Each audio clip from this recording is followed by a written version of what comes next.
السلام علیکم ورحمۃ اللہ وبرکاتہ نحمده ونصلی علی رسولہ الکریم اما بعد۔ آج کا سبق سن لیجئے۔ آج کے سبق کی سرخی ہے قرآن سے دوستی کیجئے، پارٹ نمبر 68۔ جو بھی قرآن بہت پڑھتا ہے اس کا خاتمہ بہت اچھا ہوتا ہے۔ شیخ کشک تھے مصر میں، بہت بڑے شیخ تھے اور بہت ہی حق بات بادشاہوں کے سامنے کہتے تھے، اور قرآن بہت پڑھتے تھے، اٹھتے بیٹھتے قرآن ان کی زبان پر ہوتا تھا۔ ان کا انتقال ہوا، جمعہ کی سنتیں پڑھ رہے تھے اور سجدے میں انتقال ہوا۔ علامہ ابن تیمیہ رحمۃ اللہ علیہ کا جب انتقال ہوا، یہ جیل میں تھے، جیل میں فارغ تھے، قرآن بہت پڑھتے تھے اور فتوے دیتے تھے۔ جب ان کا انتقال ہوا ہے تو ان کی زبان پر یہ جملے تھے، یعنی ان کی زبان پر کلمہ بھی تھا اور یہ قرآن کی آیت پڑھ رہے تھے۔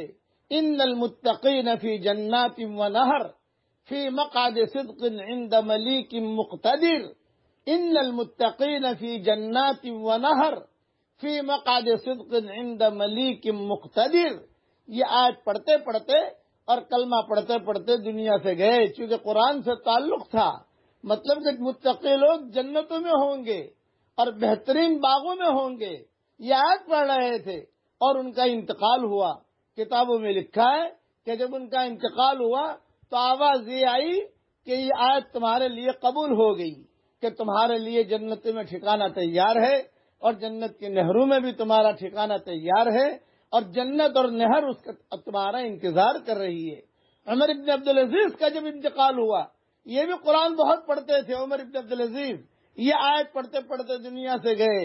تلک الدار الآخرۃ نجعلها للذین لا یریدون علوا فی الارض ولا فسادا والعاقبۃ للمتقین۔ یہ آیت دہرا رہے تھے اور کلمہ پڑھ رہے تھے، اور عمر ابن عبدالعزیز کا انتقال ہوا۔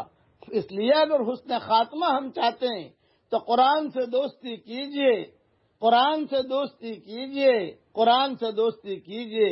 اللہ تعالی ہم سب کی قیامت تک کے آنے والی نسلوں کو اے اللہ تیرے قرآن سے جوڑ دے عافیت کے ساتھ۔ قرآن پڑھنا بھی، پڑھانا بھی، سمجھنا بھی، سمجھانا بھی، اللہ ہم سب کو توفیق دے۔ اب پڑھیے میرے ساتھ، لا الہ الا اللہ وحدہ لا شریک لہ لہ الملک ولہ الحمد وَهُوَ عَلَى كُلِّ شَيْءٍ قَدِيرٌ۔ یہ جملہ اللہ کو بہت پسند ہے، اس کے سارے فضائل میں پہلے بیان کر چکا ہوں۔ اللہ تعالی ہم سب کو قرآن والا بنائے، آمین۔ وآخر دعوانا ان الحمد للہ رب العالمین۔